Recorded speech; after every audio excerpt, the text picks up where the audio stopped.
Halo, Assalamualaikum warahmatullahi wabarakatuh. Berjumpa lagi di channel YouTube Guru Online. Baik, kali ini Guru Online akan share informasi seputar pretest PPG atau seleksi akademik PPG dalam jabatan tahun 2022 yang terbaru ini ya. Jadi bagi Bapak Ibu yang belum subscribe channel ini, silahkan subscribe terlebih dahulu. Ngajar online jadi lebih mudah pakai Teachmin, aplikasi ngajar yang mengerti kebutuhan pengajar. Mau ngajar apapun, gratis! Yuk, download Teachmin di App Store dan Play Store sekarang. Gratis! Baik, pelaksanaan pretest PPG atau seleksi akademik PPG tahun 2022 sudah diumumkan. Jadi sudah rilis jadwal terbarunya ya yang akan dilaksanakan pada bulan April ini. Semuanya akan selesai pretest PPG-nya. Nah, jadi bagi Bapak Ibu silahkan belajar betul-betul, jangan sia-siakan kesempatan yang masih ada ini. Nah, jadi pretest PPG ini dilaksanakan secara daring berbasis domisili. Jadi Bapak Ibu bisa melaksanakan ujian atau tes di mana saja dan pengawasnya juga melakukan pengawasan secara daring atau dari jarak jauh.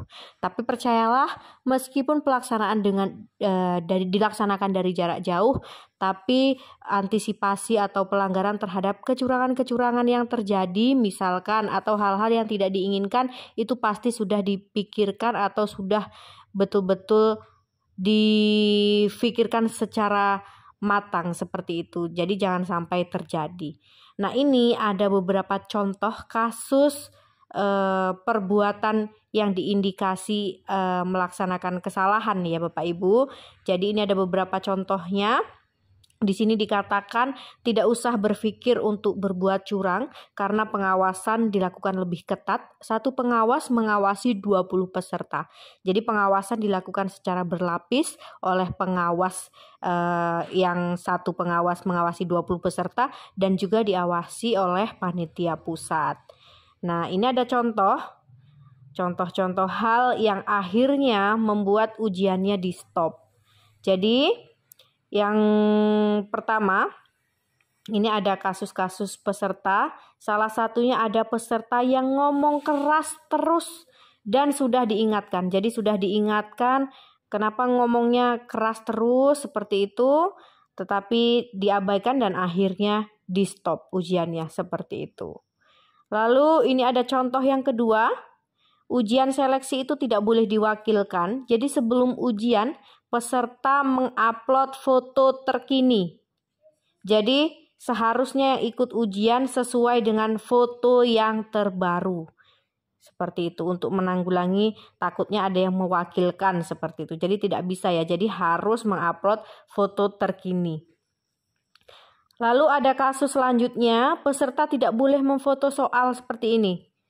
Nah, ini langsung di stop ya, kejadian seperti ini.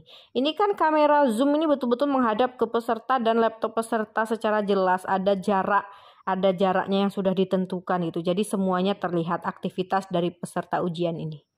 Oke, lalu tidak boleh ada kabel lain yang menancap di laptop. Ini jelas bukan kabel charger ini dari gambarnya. Jadi ada kabel lain yang diindikasi atau dicurigai ini entah kabel apa seperti itu. Itu ditegur oleh peserta. Di awal peserta beralasan matanya kurang bisa melihat atau pandangannya bermasalah seperti itu. Tetapi anehnya sambungan layar justru ke tempat lain. Nah, seperti ini. Lalu kalau kasus ini lagi, kalau dipandang secara cermat ada tangan orang lain yang ikut nombol keyboard. Nah, jadi kamera terlalu dekat dengan peserta sehingga lingkungan tidak terdeteksi. Jadi pengawas perlu menertibkan kamera agar jaraknya sesuai standar yang ditetapkan. Bahkan ada tangan yang nyelip seperti ini saja, pengawas akan tahu. Jadi betul-betul dipersiapkan saja sehingga tidak ada hal-hal yang seperti ini terjadi. Lalu ini ada juga kasus peserta sengaja membaca soal secara keras dan sepertinya ada suara kode dari orang lain. Jadi ujiannya dihentikan seperti itu. Jadi diindikasi membaca soal secara keras, nanti ada yang mencari, takutnya seperti itu. Lalu nanti ada dapat kode jawaban dari orang lain yang ikut mencari dari yang dibacakan secara keras tadi soalnya. Jadi hal-hal seperti ini akan dihentikan oleh para pengawas. Baik Bapak Ibu, jadi ini adalah contoh-contoh kasus yang terjadi ketika ujian berbasis domisili. Jadi semoga kita dijauhkan dari hal-hal seperti ini dan kita bisa latihan, belajar dari waktu yang tersisa dan Allah memudahkan Bapak Ibu semua untuk dapat hasil yang memuaskan di pretest PPG tahun 2022 ini. Baik, hanya itu saja contoh-contoh pelanggaran kasus yang terjadi di ujian berbasis domisili. Baik, saya akhiri. Wassalamualaikum warahmatullahi wabarakatuh.